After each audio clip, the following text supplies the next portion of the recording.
ಒಳಗಡೆ ಹೋದ ತಕ್ಷಣನೇ ಜಗತ್ತಿನ ಭೂಪಟ ತೋರಿಸಿ ಎಷ್ಟು ಮುಸ್ಲಿಂ ರಾಷ್ಟ್ರಗಳಿದೆ ಜಗತ್ತಿನಲ್ಲಿ ಅಂತ ಕೇಳಿದರು. ಯಾವ್ಯಾವ ಮೌಲ್ವಿ, ಯಾವ್ಯಾವ ಶೇಖ್, ಯಾವ್ಯಾವ ಪಾದ್ರಿ ದೇವಸ್ಥಾನವನ್ನು ಹಾಳು ಮಾಡೋದಕ್ಕೆ ಎಷ್ಟೆಷ್ಟು ದುಡ್ಡು ಕೊಟ್ಟರು ಅಂತ ಕೇಳಿದರು. ಬುರುಡೆ ಯಾವ ಶೋರೂಮ್ ಇದ್ರೆ ತಂದಿದ್ದೀರಿ ಅಂತ ಕೇಳಿದರು. ಯಾವ ಕಾರ್ಪೆಂಟರ್ ಪೇಂಟ್ ಹಚ್ಚಿದ್ದ ಅಂತ ಕೇಳಿದರು.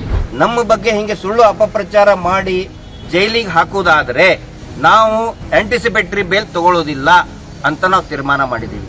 ದೇವಸ್ಥಾನ ಹಾಳು ಮಾಡೋದು ದುಡ್ಡು ತಗೊಂಡ್ರು, ಮುಸ್ಲಿಂ ರಾಷ್ಟ್ರದಿಂದ ದುಡ್ಡು ಬಂತು, ಬುರುಡೆ ಯಾವನ ಕೊಟ್ಟನಂತೆ ಜೈಲಿಗೆ ಹಾಕ್ತಾರ, ಹಾಕ್ಲಿ.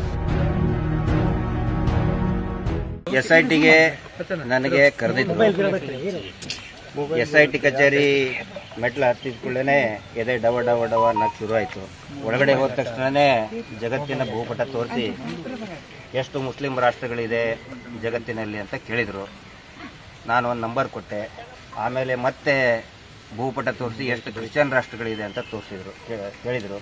ಆಮೇಲೆ ಯಾವ್ಯಾವ ಮೌಲ್ವಿ, ಯಾವ್ಯಾವ ಶೇಖ್, ಯಾವ್ಯಾವ ಪಾದ್ರಿ ದೇವಸ್ಥಾನವನ್ನು ಹಾಳು ಮಾಡೋದಕ್ಕೆ ಎಷ್ಟೆಷ್ಟು ದುಡ್ಡು ಕೊಟ್ಟರು ಅಂತ ಕೇಳಿದರು. ಅದನ್ನು ಪೂರ್ತಿಯಾಗಿ ನಾನು ಹೇಳಿದೆ. ದಾಖಲೆ ಕೊಟ್ಟರು ಸರ್ ಇದಕ್ಕೆ? ಯಾವುದು ಕೇಳಿದ್ರು, ಅದು ಎಕ್ಸೆಲ್ ಶೀಟಲ್ಲಿ ಮಾಡ್ಕೊಂಡು ಇಟ್ಕೊಂಡಿದ್ದಾರೆ. ಆಮೇಲೆ ಬುರುಡೆ ಯಾವ ಶೋರೂಮ್ ಇದ್ರೆ ತಂದಿದ್ದೀರಿ ಅಂತ ಕೇಳಿದರು. ಯಾವ ಕಾರ್ಪೆಂಟರ್ ಪೇಂಟ್ ಹಚ್ಚಿದ್ದ ಅಂತ ಕೇಳಿದರು. ಆ ಪೇಂಟ್ರದ್ದು ವಿಸಿಟಿಂಗ್ ಕಾರ್ಡ್ ಕೂಡ ಕೊಟ್ಟು ಬಂದಿದ್ದೀನಿ. ಇಷ್ಟೇ ಅಲ್ಲ ಸರ್, ಕಳೆದ 2 ತಿಂಗಳಿನಿಂದ ನಿಜವಾದ ಘಟನೆಗಳು ಏನು ನಡೆದಿದೆ ನಾನು ನಿಮ್ಗೆ ರಿಕ್ವೆಸ್ಟ್ ಮಾಡ್ಕೊತಾ ಇದ್ದೀನಿ. ನಿಮ್ಮ ಬಗ್ಗೆ ನಮಗೆ ಪ್ರೀತಿ ಇದೆ. 2 ತಿಂಗಳಿಂದ ನಾನು ನೋಡ್ತಾ ಇದ್ದೇನೆ, ಮಳೆ ಇರಲಿ ಬಿಸಿಲಿರಲಿ ಎಲ್ಲ ಕಡೆ ನೀವು ಓಡಾಡಿ ವರದಿ ಮಾಡ್ತಾ ಇದ್ದೀರಿ. ವಾಸ್ತವ ವರದಿಯನ್ನು ಮಾಡಿ. ನಮ್ಮ ಮೇಲೆ ಏನಾದರೂ ಕಾನ್ಸ್ಪಿರಸಿ ಇತ್ತಂತ ಹೇಳಿದ್ರೆ, ಈಗ ಹೇಳಿದ್ನಲ್ಲ, ನೀವು ಅದೇ ಬೇಕು ತಾನೇ. ಕಾನ್ಸ್ಪಿರಸಿ, ದೇವಸ್ಥಾನ ಹಾಳು ಮಾಡೋದು ದುಡ್ಡು ತಗೊಂಡ್ರು, ಮುಸ್ಲಿಂ ರಾಷ್ಟ್ರದಿಂದ ದುಡ್ಡು ಬಂತು, ಬುರುಡೆ ಯಾವನ ಕೊಟ್ಟನಂತೆ. ಯಾವುದೂ ಕೂಡ ಬುರುಡೆ ಆಗಲಿ ಏನೇ ಆಗಲಿ ಪ್ರತಿಯೊಂದಕ್ಕೂ ಕೂಡ ಕ್ಲಾರಿಫಿಕೇಶನ್ ಕೊಟ್ಟು ಬಂದಿದ್ದೀನಿ. ಪ್ರತಿಯೊಂದಕ್ಕೂ ಕೂಡ ಕ್ಲಾರಿಫಿಕೇಶನ್ ಕೊಟ್ಟಿದ್ದೀವಿ ನಾವು. ಆ ನಂತರ ಯಾವುದೇ ಒಬ್ಬ ವ್ಯಕ್ತಿ ಇವತ್ತಿನ ಕಾಲದಲ್ಲಿ ಮೊಬೈಲ್ ಇದ್ದಂಥ ಸಂದರ್ಭದಲ್ಲಿ ಸುಳ್ಳು ಹೇಳೋಕ್ಕಾಗಲ್ಲ. ನಾನು ಅಲ್ಲಿದ್ದೆ, ಯಾರೋ ಇದ್ದರು ಹೇಳೋಕ್ಕಾಗಲ್ಲ. ಸೊ ಅದು ಏನೇ ಇದ್ದರೂ ಕೂಡ ನಾವು ಹೇಳಿದ್ದೀವಿ. ಮತ್ತು SITನೂ ಕೂಡ ತುಂಬ ಚೆನ್ನಾಗಿ ಇನ್ವೆಸ್ಟಿಗೇಷನ್ ಮಾಡ್ತಾಯಿದ್ದಾರೆ. SITನ ಫೇರಾಗಿ ಮಾಡ್ತಾ ಇದ್ದಾರೆ, ಸೈಂಟಿಫಿಕ್ ಆಗಿ ಮಾಡ್ತಾ ಇದ್ದಾರೆ. ದಯವಿಟ್ಟು ಅದನ್ನು ಮಾಡೋದಕ್ಕೆ ಅವಕಾಶವನ್ನು ಮಾಡಿಕೊಡಿ. ಏನೋ ಒಂದು ಕ್ರೈಮ್ ಮಾಡಿದ್ದೀನಿ ಅಂತ ಕರೆಸಿಲ್ಲ. ಐ ಹ್ಯಾಡ್ ರಿಕ್ವೆಸ್ಟೆಡ್, ನಮ್ಮ ಹತ್ತಿರ ಇರುವಂಥ ಮಾಹಿತಿ ಏನಿದೆ ನಿಮಗೆ ನಾನು ಒಪ್ಪಿಸೋದಕ್ಕೆ ತಯಾರಿದ್ದೀನಿ ಅಂತ ಒಂದು ಲೆಟರ್ ಬರೆದಿದ್ದೆ. ಸೊ ದೇ ಹ್ಯಾವ್ ಅದಕ್ಕೆ ತಕ್ಷಣವೇ ಸ್ಪಂದಿಸಿದ್ದಾರೆ, ನಮ್ಮನ್ನು ಕರೆದಿದ್ದಾರೆ. ನನ್ನ ಹತ್ತಿರ ಏನು ಮಾಹಿತಿ ಇದೆ ಅದನ್ನು ಶೇರ್ ಮಾಡಿದ್ದೀನಿ. ಇಲ್ಲಿ ಪಂಚಾಯಿತಿಯಲ್ಲಿ ಏನೇನು ಯಾವ್ಯಾವ ರೀತಿಯಾಗಿ ಹಗರಣಗಳು ನಡೀತಿದೆ. ಹಗರಣ ಅಂದರೆ ಅದು ಡೆವಲಪ್ಮೆಂಟ್ ಅಲ್ಲ, ಹೆಣಗಳನ್ನು ಹೂತು ಹಾಕುವಲ್ಲಿ ಯಾವ ರೀತಿ ಅಕ್ರಮಗಳು ನಡೀತಾ ಇದೆ. ವಿತ್ 1 by 1 ಡಾಕ್ಯುಮೆಂಟ್, ಒಂದೊಂದು ಪೇಜ್ ಒಂದೊಂದು ಪುಟ ಸಹಿ ಹ್ಯಾಂಗೆ ಫೋರ್ಜರಿ ಮಾಡಿದ್ದಾರೆ. ಹೆಣ ಹೂತವನ ಹಾಕಿದವನು ಯಾರೋ, ಅವನ ರೆಕಾರ್ಡ್ ತೋರಿಸಿದವ್ರು ಯಾರೋ, ಆ ವ್ಯಕ್ತಿಯ ಸಹಿ ಮಾಡಿದವನು ಇನ್ಯಾರೋ, ಆ ಥರ ಆಗಿದೆ. ಅದನ್ನು ನಾವು ತೋರಿಸಿದ್ದೀವಿ. ಮೇ ಬಿ ಅವರು ಕೂಡ ನೋಡಿ, ನಾವು ಇನ್ವೆಸ್ಟಿಗೇಷನ್ ಅಂತ ಹೇಳ್ತಾ ಇಲ್ಲ, ನಮ್ಮ ಗಮನಕ್ಕೆ ಏನೇನು ಬಂದಿದೆ, ಸಂಶಯಗಳು ಬಂದಿದೆ, ಅದನ್ನು ಅಧಿಕಾರಿಗಳ ಗಮನಕ್ಕೆ ತಗೊಂಡು ಬಂದಿದ್ದೀವಿ. ಈಗ ಈ ಮಾಸ್ಕ್ ಮ್ಯಾನ್ ನ ನೀವು ಅಲ್ಲಿ ಇಟ್ಕೊಂಡಿದ್ರಿ, ಯಾರು ನೀವು ಮಾಸ್ಕ್ ಮ್ಯಾನ್ ನ ತಿಮ್ರೋಡಿ ಅವ್ರ ಮನೇಲಿ ಇಟ್ಟಿದ್ರಿ, ಅದ್ರ ರಿಲೇಟೆಡ್ ಆಗಿ ಏನೋ ಪ್ರಶ್ನೆ ಕೇಳಿದ್ರೆ? ಇಲ್ಲ, ಅದು ತಿಮ್ರೋಡಿ ಅವ್ರ ಮನೆಯಲ್ಲಿ ಇದ್ದಿದ್ರಿ ಅಂತ ಅದು ಅವ್ರು ಇದು ಮಾಡ್ತಾರೆ ಸರ್. ಈಗ ಪಂಚಾಯತ್ ಡಾಕ್ಯುಮೆಂಟ್ ಅಲ್ಲಿ ಫೋರ್ಜರಿ ಆಗ್ತಿದೆ ಅಂತ ಹೇಳ್ತಾ ಇದ್ದಾರೆ. ಆಗಿದೆ. ನಾನು ದಯವಿಟ್ಟು ನಿಮಗೆ ರಿಕ್ವೆಸ್ಟ್ ಮಾಡ್ಕೊಳ್ಳೋದು, ದಯವಿಟ್ಟು ಎಲ್ಲಾ ಪತ್ರಕರ್ತರಿಗೆ, ಮಾಧ್ಯಮಗಳಿಗೆ ರಿಕ್ವೆಸ್ಟ್ ಮಾಡ್ಕೊಳ್ಳೋದು, ಕಾನ್ಸ್ಪಿರಸಿ ಥಿಯರಿ ಇದ್ರೆ ಸುಖ ಸುಮ್ಮನೆ ಯಾರ್ಯಾರೋ ಏನೇನೋ ಹೇಳಿದ್ರು ಅಂತ ಹೇಳಿ ಅದೊಂದು ನೆರೇಷನ್ ಬಿಲ್ಡಪ್ ಮಾಡಬೇಡಿ.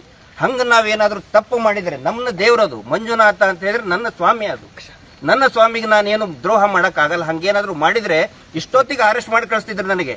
ಮಹೇಶ್ ಶೆಟ್ಟಿ ತಿಮ್ರೋಡಿ ಅವರು ಬಂದು ಉತ್ತರ ಕೊಟ್ಟು ಹೋಗಿದ್ದಾರೆ, ಅರೆಸ್ಟ್ ಆಗ್ತಿದ್ವಿ ಇಷ್ಟೊತ್ತಿಗೆ ನಾವು.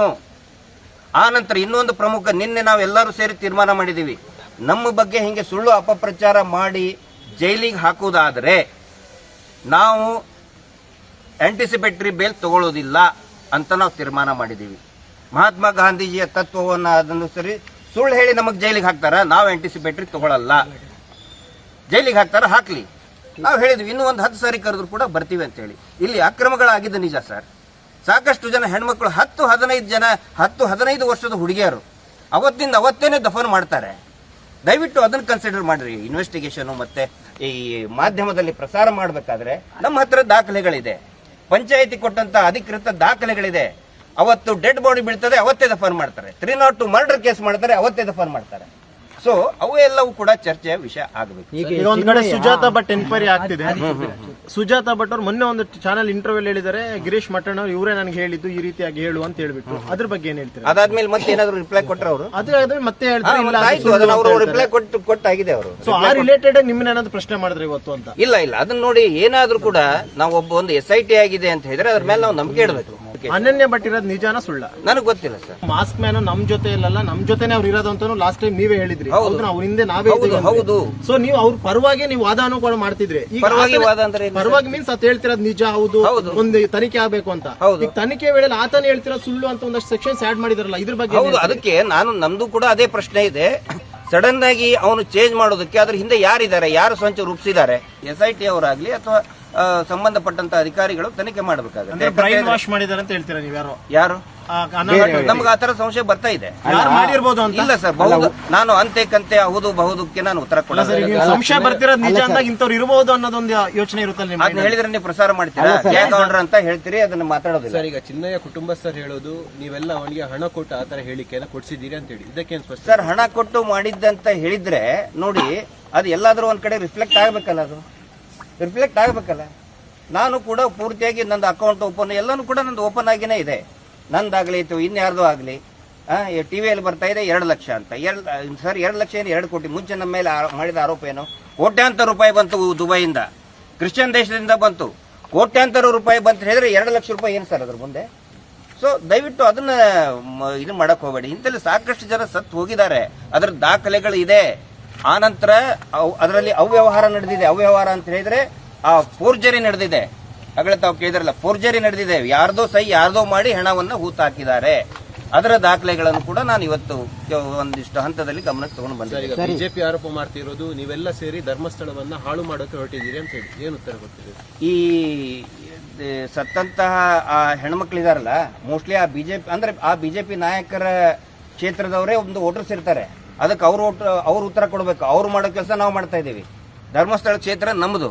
ನಾವು ಕ್ಷೇತ್ರದ ಬಗ್ಗೆ ಇಲ್ಲಿ ಇನ್ನೂವರೆಗೂ ಕೂಡ ಮಾತಾಡಿಲ್ಲ. ನಮ್ಮ ದೇವರು ಅಗಳ ಹೇಳಿದ್ನಲ್ಲ, ಮಂಜುನಾಥ ಸ್ವಾಮಿ ನನ್ನ ಸ್ವಾಮಿ ಅವನು. ಇಲ್ಲಿ 15 ವರ್ಷದ ಒಂದು ಹುಡುಗಿ ಬೆಳಗ್ಗೆ ಸಾಯ್ತಾಳೆ. ಆ ನಂತರ ಅಟ್ ದ ಸೇಮ್ ಟೈಮ್ 40 ವರ್ಷದ ಒಬ್ಬ ಪುರುಷನ ದೇಹ ಒಂದೇ ದಿನ ಒಂದೇ ಅರ್ಜಿಯಲ್ಲಿನೇ ವಿಲೇವಾರಿ ಮಾಡ್ತಾರೆ. ಅಂದ್ರೆ ಅಪ್ಪ ಮಗಳು ತಾನೆ.